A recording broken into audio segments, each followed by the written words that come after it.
बिस्मिल्लाहिर्रहमानिर्रहीम। अच्छा जी, 9 क्वेश्चन हमारे डिस्कस हो चुके थे प्रीवियस लेक्चर में। तो क्वेश्चन नंबर 10 से हम लोग स्टार्ट करते हैं। अब ये जी हमारे पास फंक्शन है कोस log x ओवर x।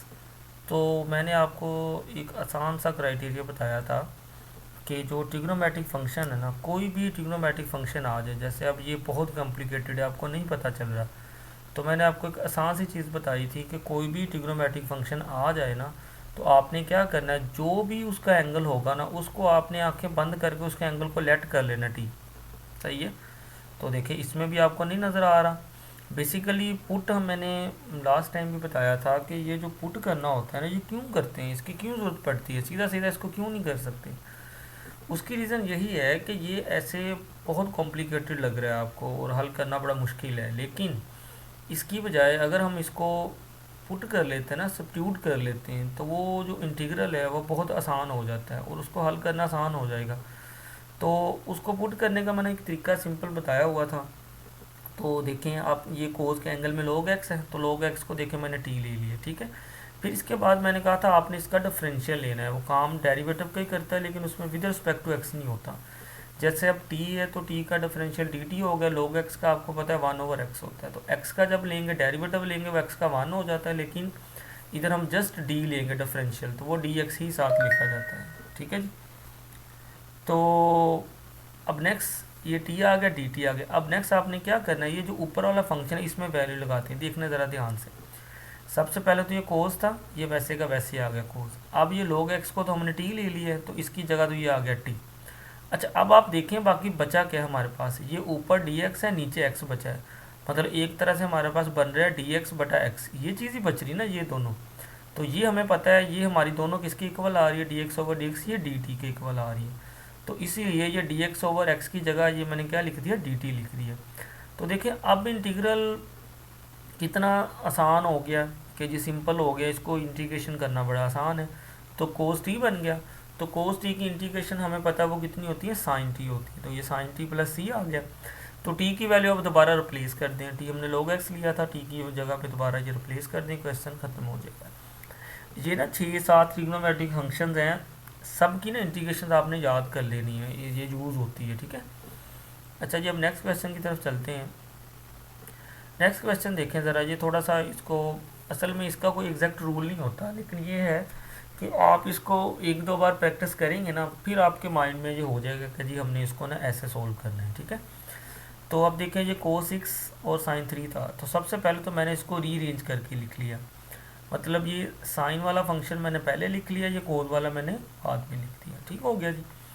तो अब नेक्स्ट फिर मैंने क्या किया कि साइन की पावर 3 था ना, तो 3 को मैंने ब्रेकअप कर लिया। तो इसको तोड़ के हमारे पास क्या बन जाएगा, एक मैंने लिख लिया साइन स्क्वायर एक्स और एक मैंने लिख लिया सिंपल साइन एक्स, ठीक है जी। अच्छा, फिर ये साइन स्क्वायर एक्स है, ये ना फार्मूला होता है हमारे पास कि साइन स्क्वायर एक्स जमा cos square x is equal to 1। तो उस फार्मूले से हम वैल्यू निकाल सकते हैं कि साइन स्क्वायर एक्स हमारा आ जाएगा equal to 1 minus cos square x. तो ये साइन स्क्वायर एक्स की जगह पे ये मैंने वैल्यू लगा दी 1 माइनस कोस स्क्वायर एक्स। अच्छा, फिर मैंने क्या किया है कि फिर मैंने पुट कर लिया u is equal to cos x. अच्छा, अब इसका रीज़न पता क्या होता है कि आपको कैसे पता चलेगा कि इसके अंदर हमने कोस को लेट करना है या साइन को लेट करना है। इसका सिंपल ये मतलब ये होता है कि हमने उसको u ले पुट करते हैं कि जिसका हमें नज़र आ रहा हो कि डेरिवेटिव ना बन रहा है फंक्शन के अंदर। जैसे देखिए कोस का डेरिवेटिव हमें पता है साइन इधर बन रहा है, ये मौजूद है, तो इसलिए हमने u को कोस ले लिया। अच्छा ठीक है। अच्छा, फिर क्या किया कि जो u को कोस ले लिया, अब हमने इसका लेना du। तो जब du डिफरेंशियल लेंगे तो कोस का तो आपको पता है कोस एक्स का कितना होता है, माइनस साइन एक्स, तो ये minus sine x d x आ गया, ठीक है जी। अब देखिए ज़रा, इसमें मैं दोबारा वैल्यू रिप्लेस करता हूँ। अब इसको ज़रा आपने देखना है, सबसे पहले तो 1 माइनस कोस स्क्वायर एक्स था, कोस को हमने u ले लिया, तो ये तो बन गया 1 माइनस यू का स्क्वायर, ठीक हो गया। अच्छा, फिर देखें ये जो du मैंने लिया था, ये du किसके बराबर था, माइनस साइन एक्स और डी एक्स, ठीक हो गया जी। तो ये मेरे पास क्या था, साइन एक्स और डी एक्स था, ये वाला। ये कोस की पावर 6x है ना, तो कोस को हमने u लिया हुआ, तो ये उसका u की पावर 6 आ गया। तो ये कोस की पावर 6, ये भी u की पावर 6, ये भी मसला हल हो गया। 1 माइनस कोस एक्स को u लिया, ये भी 1 माइनस यू स्क्वायर आ गया। अब बाकी हमारे पास इधर क्या बचा था, बेसिकली साइन एक्स और डी एक्स बचा था। तो ये बेसिकली साइन एक्स और डी एक्स हमारे पास किसके इक्वल है, डी यू के। तो ये मैंने क्या कर दिया, डी यू की जगह ये जो वैल्यू थी साइन एक्स और डी एक्स ये इधर एडजस्ट हो गया, ठीक है। ये जो इसके साथ माइनस था ये मैंने इधर बाहर लगा दिया, ठीक है। तो ये सारा देखकर एडजस्टमेंट हो गई, ये हमारे पास आ गया। ये इंटीग्रल अब बड़ा आसान है, इसको हल करना आसान है। तो u की पावर 6 को अंदर मल्टीप्लाई कर लें तो ये माइनस भी अंदर परेड होगा, इस माइनस से ये माइनस प्लस हो जाएगा। तो ये परेड करके ये u की पावर 6 आ जाएगा, u की पावर 8 आ जाएगा। अच्छा आप देखिए यहाँ बड़ा ये एक सिंपल सा फंक्शन बन गया है। इस पर जस्ट हम क्या लगा देंगे, पावर रूल लगा देंगे। तो u की पावर 6 है, तो इस पर जब पावर रूल लगेगा तो एक पावर में जमा हो जाता है, उसी पे हम डिवाइड कर देते हैं। तो ये बन गया u की पावर 7/7, और इस पे भी सिंपल पावर रूल लग जाएगा। 8 में +1 करेंगे तो 9 डिवाइड बाई 9, तो ये हो गया, ठीक है। ये वाला स्टेप मैंने जस्ट ये प्लस वाली चीज़ इसको पहले लिख दी और ये माइनस वाली इसको बाद में लिख दिया। ये स्टेप लिखने का सिर्फ मकसद यही है कि चलो ये थोड़ा सा ना सोना लगता है जी, ठीक है, और इसका कोई रीज़न नहीं है। अच्छा जी अब नेक्स्ट क्वेश्चन चलते हैं, ये भी उसी किस्म का क्वेश्चन है। अच्छा आप इसमें देखें कि ये मेरे पास स्टेटमेंट थी cos square theta sine theta, ठीक है जी। सबसे पहले तो मैंने क्या किया कि कोस स्क्वायर थीटा को मैंने लिख लिया कोस थीटा और कोस थीटा, ठीक है जी। अब इसमें मैंने आपको बताया था कि u आपने उसको लेना है जो हमें नज़र आ रहा हो कि उसका डेरिवेटिव ना बन रहा है साथ ना। तो ये हमें क्लियर नज़र आ रहा है कि कोस का डेरिवेटिव कितना होता है, साइन थीटा ये साथ पड़ा हुआ है। तो मैंने क्या किया कि ये u ले लिया, अब इसका डी यू लिया तो कोस का होता है हमारे पास डेरिवेटिव माइनस साइन थीटा, तो डी थीटा आ गया। अब फिर क्या किया देखें ज़रा ध्यान से कि इस कोस को मैंने लिया भाई u, तो ये भी u ये भी u, ये तो हो गया u स्क्वायर। अब बाकी क्या बचा था साइन थीटा और डी थीटा। तो साइन थीटा और डी थीटा की वैल्यू बेसिकली क्या है डी यू, और ये माइनस भी साथ था, तो ये जो माइनस साथ है इसको मैंने बाहर लिख दिया। ये जो साइन थीटा और डी थीटा था ना ये किस में एडजस्ट हो गया डी यू में, इनकी जगह पे क्या आ गया डी यू आ गया। अब देखें ना ये इंटीग्रल हल करना कॉम्प्लिकेटेड है, मुश्किल है, नहीं पता चल रहा कैसे करना है, लेकिन जब हम इसको सब्स्टिट्यूशन करते तो ये देखिए सिंपल सा बन गया। अब u का स्क्वायर है, अब इस पर सिंपल एक पावर रूल लग जाएगा। पावर रूल आपको मैंने बताया था क्या होता है, पावर रूल ये होता है कि पावर में एक +1 कर देना उसी पे डिवाइड कर देना। तो u की पावर 2 है तो 2 में +1 कर देंगे 3 और उसी पे कर दिया डिवाइड। तो अब u की वैल्यू कोस थीटा थी उसको दोबारा इसमें रिप्लेस कर दिया और ये हमारा आंसर आ जाए। ये वैल्यू आपने दोबारा लाजमी रिप्लेस करनी है, ठीक है, क्योंकि सब्स्टिट्यूशन तो हम करते हैं उसको आसान करने के लिए इंटीग्रेशन हो जाए। तो जब आसान करके हल कर लिया तो उसको दोबारा उसकी जो एक्चुअल क्वेश्चन की स्टेटमेंट है उसी में कन्वर्ट करना होता है, तो इसलिए हमने u को दोबारा इसमें वैल्यू में रिप्लेस करना होता है। अच्छा जी अब इसमें आ जाए 13 में, ये छोटा सा क्वेश्चन है, बेसिकली ये MCQs में भी आ जाता है। तो अब ज़रा देखें कि ये डेरिवेटिव आपने एक याद करना है कि कोट का डेरिवेटिव हमारे पास होता है minus cosecant square x. Basically इस पर वही रूल लग रहा है जो हमने पिछले काफ़ी क्वेश्चंस में लगाया है कि जी ये फंक्शन है पावर छोड़ के 7 डेरिवेटिव मौजूद होना चाहिए, ठीक है। तो लेकिन 7 जो डेरिवेटिव बेसिकली था वो तो था हमारे पास कोसेकेंट स्क्वायर थीटा, तो डेरिवेटिव तो इसके साथ माइनस भी है। तो फिर मैंने क्या किया कि ये वाला माइनस भी मैंने खुद लगा दिया, ये वाला माइनस भी मैंने खुद लगा दिया। बेसिकली होता क्या है कि मैथ का जो रूल होता है कि वो चीज़ क्वेश्चन सेटिस्फाई होनी चाहिए। तो बेसिकली ये रूल नहीं है कि मैं सिर्फ इधर माइनस लगा देता ये ना लगाता फिर ये गलत था। अब देखें ना एक माइनस मैंने इधर लगाया एक माइनस मैंने इधर लगाया, ये माइनस माइनस बेसिकली क्या हो जाता है प्लस ही हो जाता है, ठीक है। तो इस पर कोई फ़र्क नहीं पड़ता। तो इसका डेरिवेटिव बेसिकली था माइनस कोसेकेंट स्क्वायर थीटा, तो इसलिए मैंने डेरिवेटिव बनाने के लिए एक माइनस ये लगा दिया एक ये माइनस ये लगा दिया। अब वो रूल आपको पता होगा कि जी ये फंक्शन पावर छोड़ के 7 डेरिवेटिव मौजूद होना चाहिए। तो क्या करते हैं हम फंक्शन की पावर में +1 कर देते हैं और उसी पे डिवाइड कर देते हैं। तो फंक्शन की पावर 2 थी तो 2 में +1 किया 3 और उसी पे कर दिया डिवाइड, ठीक है जी। अच्छा अब नेक्स्ट देखें जी क्वेश्चन नंबर 14। ये थोड़ा सा इधर से वो मेरे से हो गया था, लेकिन अब ज़रा देखें। अब सबसे पहले तो आपने क्या करना है कि इस क्वेश्चन के अंदर बेसिकली ये वाला रूल लगना है कि नीचे फंक्शन है ऊपर डेरिवेटिव मौजूद है, लेकिन पहले आपने क्या करना है इसको थोड़ा सा रीअरेंज कर लेना। देखिए ज़रा कैसे करना है। ये कोज एक्स है नीचे साइन एक्स है, तो कोज बटा साइन ये एक फार्मूला होता है कोज ओवर एक्स कोज बटा साइन एक्स, ये हमारे पास होता है कोट एक्स के इक्वल, ठीक है। तो सबसे पहले तो मैंने cos x over sine x का फार्मूला बना लिया, कोज एक्स बटा साइन एक्स बराबर होता है कोट एक्स के। तो ये ऊपर आ गया कोट एक्स, नीचे ये लॉग ऑफ साइन एक्स ये वैसे का वैसे ही है, ठीक है। तो अब मैंने इसको ले लिया एफ ऑफ एक्स, ये log ऑफ एक्स को, ठीक है। अब जब मैंने इसका डेरिवेटिव लिया log एक्स का, तो मैंने आपको पहले बताया था कि log के इधर एंगल में कुछ भी होना, आपने इसको एक्स ही समझना है, ठीक है जी।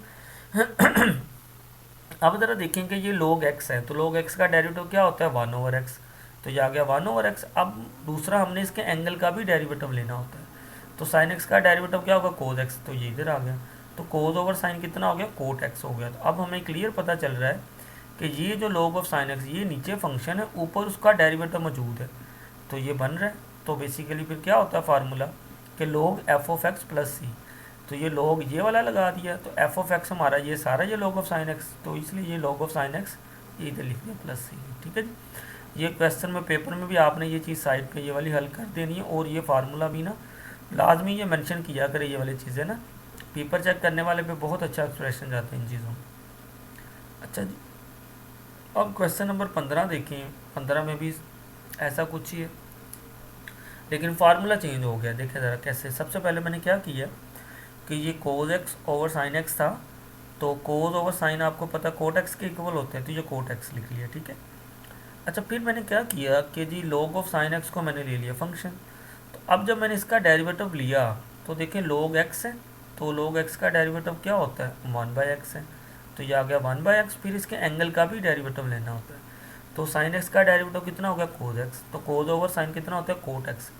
मतलब इधर अब ये रूल बन रहा है कि जी ये फंक्शन है, इस फंक्शन की पावर कोई भी छोड़ के साथ डेरिवेटिव मौजूद है, तो फिर हम क्या करते हैं, फंक्शन की पावर में एक ऐड कर देते हैं, उसी पे डिवाइड कर देते हैं। तो बेसिकली इस पे ये रूल लग गया, ठीक है जी। क्वेश्चन नंबर 16, असल में ये जो क्वेश्चंस है ना ये वाले, अब इसका ये होगा कि आप इनकी क्वेश्चन की प्रैक्टिस करें, मतलब एक एक दो दो तीन तीन बार ना इनको करें। उसका फ़ायदा ये होगा कि जब पेपर में क्वेश्चन आएगा ना, आपको फ़ौरन पता होगा कि जी मैंने इसको ये सब्स्टिट्यूशन करना है, मैंने ये करना है। तो प्रैक्टिस के बगैर ये नहीं होती, समझ आपको आ रही होगी इससे वो आ जाएगी, लेकिन अगर आप नेक्स्ट का चाह रहे हैं कि इसको और अच्छे से करना है, तो कोशिश करें इन सबको ना दो दो बार करें, ताकि वो प्रैक्टिस कर करके आपके माइंड में फिक्स हो जाए कि जी ये क्वेश्चन आ गया, तो इसको मैंने ऐसे रीअरेंज करके ऐसे मैंने पुट करना है, ठीक है। अच्छा, जब ये वाला इंटीग्रल देखें, ये वाला भी बहुत कॉम्प्लिकेटेड है, तो आपको तो पता ही नहीं चल रहा है इस पर क्या रूल लगाना है, कैसे करना है। तो मैंने आपको वही आपको बात बताई हुई थी कि सिंपल आपने क्या करना है कि ट्रिग्नोमेट्रिक फंक्शन के एंगल में कोई भी चीज़ आ जाए, आपने उसको टी ले लेना आंखें बंद करके। अब कोज इंटू दिस ये वाली चीज़ है, तो इसको आपने सबसे पहले तो टी लेट कर लेना, ये मैंने कर लिया। फिर देखिए अब मैंने इसका लेना डेरिवेटिव डिफरेंशियल डी टी। तो एक्स अंडर रूट का मैंने आपको बताया था कि अंडर रूट के अंदर कोई भी फंक्शन आ जाए ना, तो आपने इसका डेरिवेटिव कैसे लेना होता है, 1/2 लिख के वो सारा वैसे लिख दें, लिख दिया। फिर जो अंडर रूट के अंदर है उसका डेरिवेटिव ले लें, वो एक्स का 1 होता है, वो ऐसे ही आ जाए। फिर x/2 है, तो इसका डेरिवेटिव लिया एक्स का, तो वो तो 1 होगा, तो ये 1/2 आ गया। अब मैंने क्या किया कि इन दोनों से 1/2 बाहर मैंने कॉमन ले लिया, बाकी चीज़ बन गई ये। तो फिर मैंने क्या किया, ये 2 इधर डिवाइड हो रहा था, इधर लाके मैंने कर दिया मल्टीप्लाई। बेसिकली मेरा मकसद क्या था कि ये वाली चीज़ कवर हो जाए, और ये ऑटोमेटिकली एडजस्ट हो जाती है। आप देखें ना ज़रा, ये मैंने बेसिकली इस चीज़ की ये सारी की वैल्यू बनाई है कि 1/x अंडर रूट -1 dx की। अब देखें इस सारे की वैल्यू ये कितनी आ गई मेरे पास, 2dt, ठीक है। अब जब आपने कीमत लगानी, देखें ज़रा ध्यान से, ये कोस वैसे का वैसे ही है, ये सारे को मैंने टी लिया, तो ये मेरे पास आ गया जी कोस टी। अब ये वाली जो चीज़ है, ये वाली सारी, तो इसकी मैंने ये कीमत इधर से बना ली है, तो ये इस सारे की कीमत कितनी आ रही है, 2dt।